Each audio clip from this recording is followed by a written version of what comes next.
Chair Kenyanya, you can go ahead and start. We are live. All right, thank you, Becca. I call to order this meeting of the Audit and Compliance Committee of the University of Minnesota's Board of Regents. Good morning, everyone. Today we are again meeting in a hybrid format for obvious reasons with myself, Regents Rocha and Davenport here virtually, and Regents Verhalen, Swigum, along with student representatives Sia Buttar and Flora Yang in person in the boardroom. I want to thank you all for being there, as well with everyone joining us virtually. I'll also note today that we have Kelly Coons, our university's audit manager, seated at the table in the boardroom, as Chief Auditor Klatt is on vacation. As you're all well aware by now, Chief Auditor Klatt will be retiring from the university after a long tenure in October. Pending board approval, Ms. Coons will be named the interim chief auditor until such a time that a permanent appointment is made. You're also all aware that a national search is ongoing, and you'll all be updated as that proceeds. One final note before we turn to our agenda: there was an ordering change. We do have the same items, but the number 3 item is now the number 1 item. So we'll go 3, 1, and 2 as you see them in the docket. And without much further ado, we're going to turn to the agenda now. I'm going to ask Associate Vice President Mike Volna to lead us in introducing the new lead partner from Deloitte, our external auditor.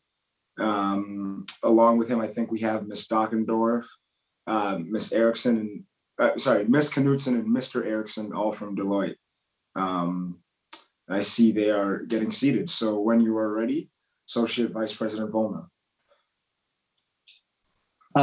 Chair Kenyanya, members of the board, members of the committee, thank you very much. I have a cast of Deloitte folks with me here. I will introduce Judy Dockendorf, Katie Knudsen, who's our current audit engagement partner, Scott Erickson from the firm's Minneapolis office. I'm going to turn it over to them and give the seat to Scott. Oh.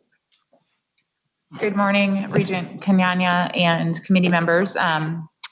It's great to see many of you in person. I am Katie Knudsen. I'm an audit partner, as Mike mentioned, at Deloitte. Have served as the lead audit partner here at the university for nearly 10 years. And in the public accounting world and from an auditor independence perspective, there is required rotation of the audit partner on a periodic basis. And for the university, that is 10 years. So I'm coming up on the end of a decade here at the university, one that I have enjoyed immensely. And so we'll end with our current year audit now. And we obviously, as we talked in a previous meeting, went through a process to identify my successor. You all are very familiar with Judy, but I will turn it over to Scott Erickson, who is a senior audit partner in our practice that helped lead that process and worked very closely with Mike Volna as they went through the sort of confirmation of who my successor would be. So thank you. I'll turn it over to Scott. All right, thanks, Katie. And thank you, Regents, for having us here today. So as Katie mentioned, I lead our practice for the Midwest audit practice. And one of the things in that role that I have done for the last number of years is met with the university officials to periodically ensure that we're providing appropriate service to the university. That's involved Mike and a host of others. But also my role is to make sure that we facilitate a smooth transition anytime we do reach that mandatory 10-year rotation period. So that was exactly the process that we conducted this year. We presented 2 candidates to the university to succeed Katie. Judy was one, and Suzanne Humbert, another partner in our Minneapolis audit practice, was another. We arranged a series of interviews with Mike, with Sue Paulson, with Gail Klatt, and I know some of you participated as well for each of the candidates, and really made sure that everyone had the opportunity to understand their backgrounds and ask any questions. And recently, Mike and Sue informed us that they had selected Judy to succeed Katie. So congratulations to Judy. She, as you know, has served the university, and we're confident will continue to serve and lead Deloitte Services to University at a very high level. So I'm happy to answer any questions about the process, but we certainly wanted to share that with the committee. Thank you. This time I don't see any hands on Zoom. Are there any hands raised in the boardroom? There are not, Mr. Chair. Okay, Vice President Volna, any closing comments or? No, I would just add that both the chair and vice chair of the Audit and Compliance Committee did meet with both of the candidates that Scott met and provided us with feedback. So we appreciate and respect the input we got from them, and we think that we're very happy with the selection. So thanks for your time. We appreciate it. All right, thank you. Yeah, Thank that you. being said, Ms. Knudsen, thank you for the service. I think you're more seasoned serving the university than some of us, including myself. And Ms. Dockendorf, we're looking forward to having you continue serving us. Thank you. Absolutely. Thank you very much. All right, with that, we'll move back up to the top of our agenda, and that's the item 1, 2021-2022 committee work plan. Regent Rocha and myself met with Chief Auditor Klatt and Audit Manager Coons over the summer to discuss the committee's priorities and co-develop a robust work plan that addresses many regular items of business that you'll see on an annual basis, as well as other emerging or hot topics, if you will, that require special attention. So without further ado, I'll pass it on to Audit Manager Coons. Thank you, Chair Kenyanya. The work plan can be found on page 6 of your docket materials. Just to start, we made a very conscious decision with consultation with committee leadership to fully populate this work plan, even though we know there's going to be a leadership change in the Office of Internal Audit for the coming year. We wanted to give that new leader a roadmap to follow for the first few months of their tenure here. But please understand that should that person come in with some other ideas of what they want the committee to be aware of, there could be some tweaks to this in the future. Like the chair said, several of the items are just regular updates, so I'm not going to walk through those. I'm also not going to walk through September since you already have the docket materials in front of you. So then we start with October. We will have a presentation and discussion on the cybersecurity maturity model standards. These standards have not been published yet. There's no final implementation date yet, but they are coming. These are standards created by the Department of Defense, but it's possible that they could be adopted by other federal agencies in the future. The Office of the Vice President of Research will walk you through the importance of these standards and what the university is doing to be prepared when they are implemented. Also on the work plan, you'll see outside of the committee meeting, there will be a review of the financial statements by committee members. But you'll hear more about that in just a few minutes. In December, we'll have challenges of oversight and compliance with laws and regulations. University Health and Safety is the unit responsible for ensuring the university community, whether it be students, employees, visitors, local community members, they keep them safe in a wide variety of ways. I can't even begin to name them all, but we could say lab safety, biohazards, controlled substances, food and water safety, air quality, which is a hot topic right now, radiation safety, emergency management, and also the Health Emergency Response Office, which, as most of you know, has been very instrumental in our response to the pandemic. They have more than I could even begin to imagine. They also played a large role in safely returning employees and students back to campus. But with these wide-ranging responsibilities come many challenges, and they'll walk you through that. We're also planning in December a presentation on ransomware and the university's preparedness to prevent and respond to a ransomware attack. This presentation would take place outside of the regular committee meeting so that we can invite all 12 board members to participate. The board office is working to schedule this as we speak, and we're also working with the general counsel to close this meeting to the general public due to the security risk. In February, we have 2 topics. First being an overview of enterprise risk management. At President Gable's request, the Senior Vice President for Finance and Operations is leading a task force to review the university's approach to enterprise risk management and produce recommendations to improve and formalize this process. Those recommendations are due to the president in December. We'll also have a presentation related to academic and research misconduct. Our office is in the process of completing a review of the various areas across the university that review these allegations. Our plan is to have a few of those offices present to you the process that they use, and we can also discuss any major audit recommendations if there are any at that time. In May, after the enterprise risk management discussion in February, we will plan to revisit the institutional risk profile. This was last approved by the board in 2018. And so this could include a discussion of any changes to risks since then. Some of those changes could have been due to lessons learned during the pandemic and our response to it. And lastly, we'll have a presentation by the Office of Institutional Compliance about monitoring for policy effectiveness and what is expected of policy owners related to that monitoring. The June meeting is usually just updates from the Office of Internal Audit, as well as the presentation of our annual audit plan for FY23, which is really hard to think about as we're just kicking off this school year. That concludes my comments, Chair Kenyanya. I'm open to any questions. Thank you, Ms. Coons. Don't see any hands at the moment. While those, percolate, I will just highlight something that, you started by saying, and that's the decision to still fully flesh this out, even with the search going on.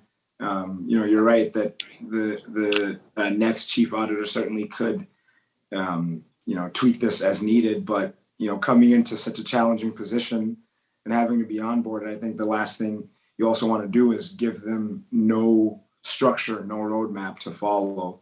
So thank you for pointing that out. I see no hands on Zoom at the time. Ms. Flatten, are there any in the boardroom? There are not. All right. All right, well, if there are no further questions, I think then we can move on to our next item. All right.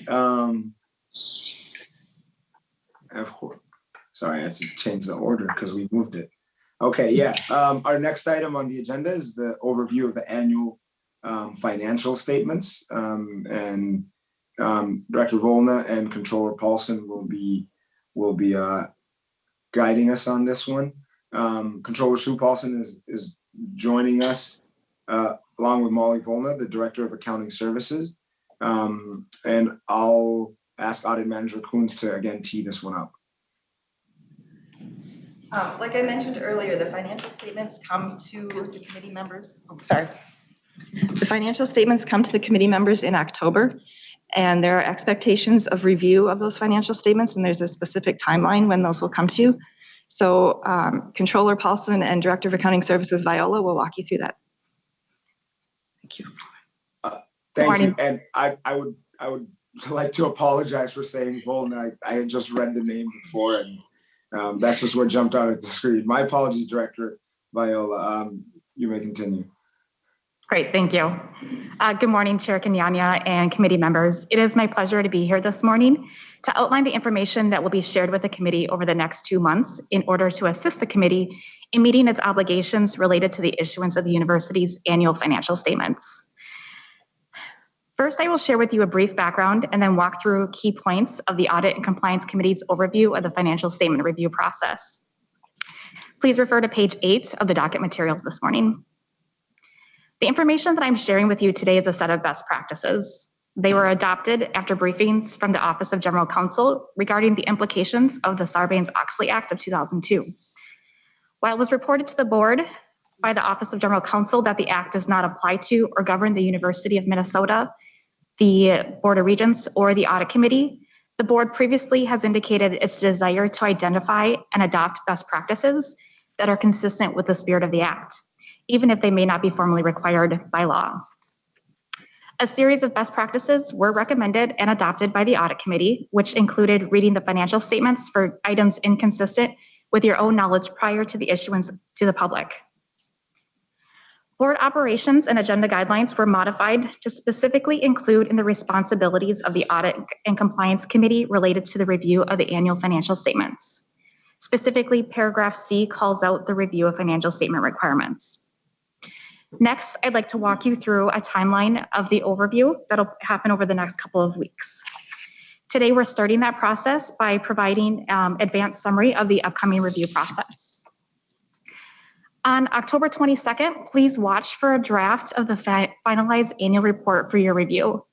This is a significant step, and the review process is intended to support the Audit and Compliance Committee's oversight responsibilities by giving you an opportunity to ensure that all material information in the report is consistent with information that you have received or acted upon in your capacity as members of the Board of Regents. The annual report is a large document and contains complex financial information. And while you're encouraged to read any and all of it, we will also provide you with recommendations for targeted review to help highlight specific financial impacts. You will also be provided contact information for any questions or comments that you may have about the report. The report is going to consist of 3 major sections. The first is management's discussion and analysis, which is typically around 20 pages. And it's management's opportunity to provide a narrative of the financial statements. And it enables the reader to understand the university's mission and priorities and how that correlates with the financial results. The next section that you'll find is the core consolidated financial statements for the university, which includes Remingo, and then the significant component units, which includes the University of Minnesota Foundation and the University of Minnesota's physicians. These are typically 8 to 9 pages. The consolidated statements of net position will present assets and liabilities, and it will categorize them into current and non-current line item categories. You'll see things such as cash and investments, accounts payable, debt, as well as deferred inflows and outflow of resources. The statements of financial position for both UMP and UMF will also be presented separately. Next is the consolidated statements of revenues, expenses, and changes in net position. This will summarize the university's revenues and expenses by financial statement line item in ways that categorize the different type of activity that the university experienced during the year. It will also differentiate between operating and non-operating activity. And again, the corresponding statements for both UMP and UMF will be presented separately. You'll also find the consolidated statement of cash flows. This will summarize the cash flow activities for the university into 4 categories: operating, financing for capital, non-capital financing, and investment activities. New this year, you'll also find fiduciary financial statements. These are the result of the implementation of GASB 84 fiduciary activities. These statements will provide a new view of the university's activity, whereas acting in some sort of agency or fiduciary capacity. After the statements comes the footnote section. Those are typically 50 to 55 pages. There are 13 footnotes, and the footnotes provide the reader of the financial statements additional information regarding specific types of financial transactions. The disclosures in the footnotes are required by GASB, which is the university's rules for accounting. Please note that the report that you're going to receive is marked draft. It will be subject to the completion of the audit. It will include the most current information as of October 22nd. However, Deloitte will still be in the process of completing their audit procedures as well as the review of the audit. It is possible that there could be changes to the management's discussion and analysis, the financial statements, or the footnotes, but we don't expect those to be significant. And if there are changes, we would certainly summarize those and share that information with you as soon as it was available.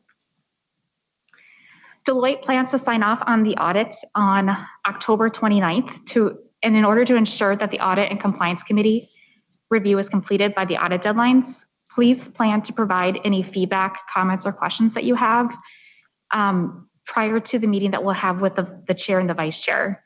Those questions can be directed to Regent Kenyanya, Controller Paulson, or myself, and you'll be provided contact information along with the draft report. The day before the issuance, on October 28th, we will meet with the chair and vice chair of the committee. At that time, we'll discuss any feedback, questions, or comments that were received.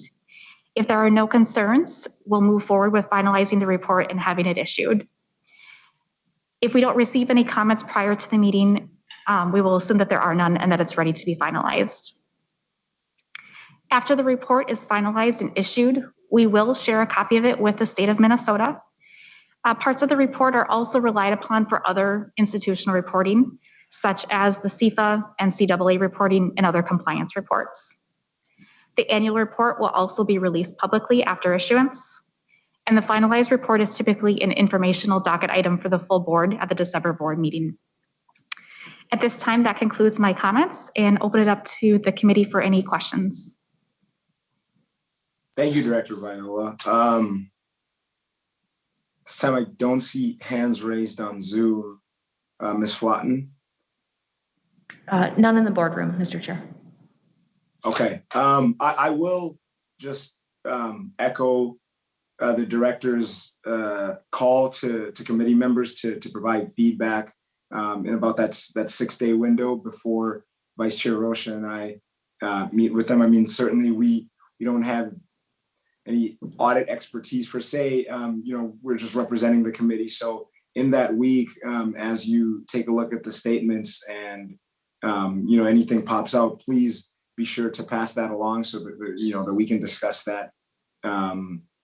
We can discuss that prior to the external auditor signing off.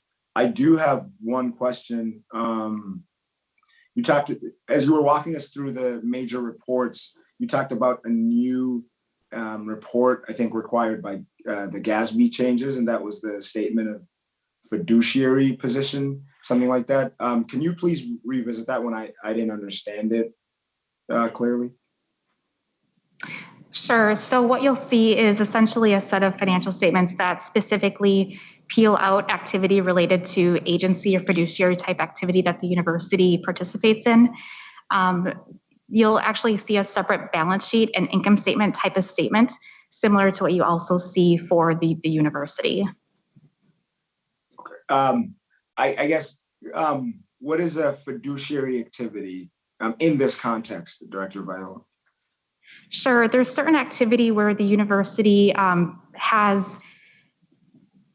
acting in a capacity for some sort of organization, or there's a specific type of activity where the revenues aren't necessarily derived from the university's activity, but we hold on to the assets and we also help facilitate certain operational type activities.